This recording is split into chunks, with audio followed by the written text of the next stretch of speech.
Hey everyone, you're watching News Insights.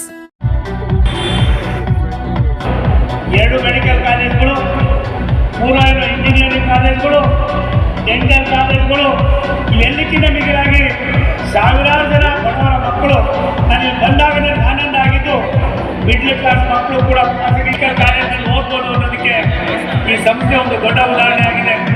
ಇಂಥ ಸಂಸ್ಥೆಯನ್ನು ಕಟ್ಟುವುದಕ್ಕೆ ಭಾರತ ಸರ್ಕಾರ, ವಿಶೇಷವಾಗಿ ನಮ್ಮೆಲ್ಲರ ನೆಚ್ಚಿನ ಪ್ರಧಾನಮಂತ್ರಿ ನರೇಂದ್ರ ಮೋದಿ ಅವರು, ನಾನು 3 ದಿನಗಳ ಹಿಂದೆ ಮಧ್ಯಪ್ರದೇಶದಲ್ಲಿದ್ದೆ.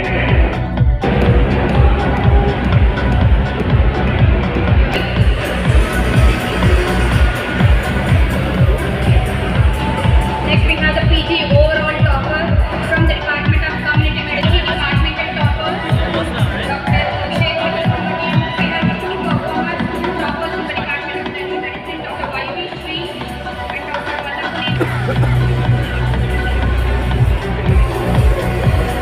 I request the parents not to take the photos. All the photos. Dr. Jude, Dr. Kartik, Dr. Tejas, Dr. Orthopedic, Dr. Deepa Shankari from the department. P. Sachimurthy, Dean Rajarajeswari Medical College speaking. Today, on this auspicious day of Sunday, 14 September 2025, we had a marvelous function of 15th graduation day of all super specialty postgraduates and undergraduates along with their parents. And it was a sort of a festival for all of us, for which our Minister of State of Union of India, Dr. V. Somana sir, in Indian Railways and Jalashakti, he came as a chief guest, and our founder chancellor sir, Dr. A.C. Shanmugam sir was there, and our president of A.C. Arun Kumar sir was there, our ACS secretary Ravi Kumar sir was there. Totally it was a grand function. All there were about 12 super specialty toppers. There were about 24 undergraduate toppers. Altogether 110 postgraduate students were there. Altogether 255 undergraduate students were there. All their parents had come. They had a very nice occasion. All of them in a disciplined way, in a systematic way, they came and received the medal and also their certificates. And in toto, it was a festive atmosphere today. Okay sir, thank you sir. Sitaram ಅಂತ IAS officer ನಿವೃತ್ತಿ. ಈಗ ಇಲ್ಲಿ chief executive officer of Rajarajeshwari group of institutions ಆಗಿ ಕೆಲಸ ಮಾಡ್ತಾ ಇದ್ದೀವಿ. ಅವರು ಈಗ ನೀವು ಪ್ರಶ್ನೆ ಕೇಳಿದ ಹಾಗೆ ಇವತ್ತಿನ ದಿವಸ ಇದು 15ನೇ ಘಟಿಕೋತ್ಸವ ನಡೀತಾ ಇರೋದು. ಇದರಲ್ಲಿ ಒಟ್ಟು 238 UG ಅಂದರೆ MBBS ಪಾಸ್ ಮಾಡಿದವರಿಗೆ ಗ್ರ್ಯಾಜುಯೇಷನ್ ಪಡೆದುಕೊಂಡು, ಆಮೇಲೆ 100 ಜನ PG ಮತ್ತು ಸೂಪರ್ ಸ್ಪೆಷಾಲಿಟಿ ಆ ವಿದ್ಯಾರ್ಥಿಗಳಿಗೂ ನಾವು ಇವತ್ತು ಇದನ್ನು ಕೊಡಲಾಯಿತು. ಅದರಲ್ಲಿ ಮುಖ್ಯವಾಗಿ ಹೇಳೋದಾದರೆ ನಮ್ಮ ಇನ್ಸ್ಟಿಟ್ಯೂಷನ್ನಲ್ಲಿ ಇಡೀ ಇಂಡಿಯಾದಲ್ಲಿ ಇದಕ್ಕೆ ಒಂದು ವಿಶೇಷವಾದ ಸ್ಥಾನಮಾನವಿದೆ. ನಮ್ಮ ಚೇರ್ಮನ್ರವರು ACS ಷಣ್ಮುಗಂ ಅವರಿಗೆ UK ಇಂದ FRCPS ಈ ಒಂದು ಮೆಡಿಕಲ್ ಲೈನಲ್ಲಿ ಸಾಕಷ್ಟು ಸಾಧನೆಯನ್ನು ಮಾಡಿದ್ದಾರೆ, ಕೆಲಸವನ್ನು ಮಾಡಿದ್ದಾರೆ. ಅದರಲ್ಲೂ ಮುಖ್ಯವಾಗಿ ಈ ಬಡಬಗ್ಗರ ಬಗ್ಗೆ ಅವ್ರಿಗೆ ಹೆಚ್ಚಿನ ಕಾಳಜಿ ಇದೆ.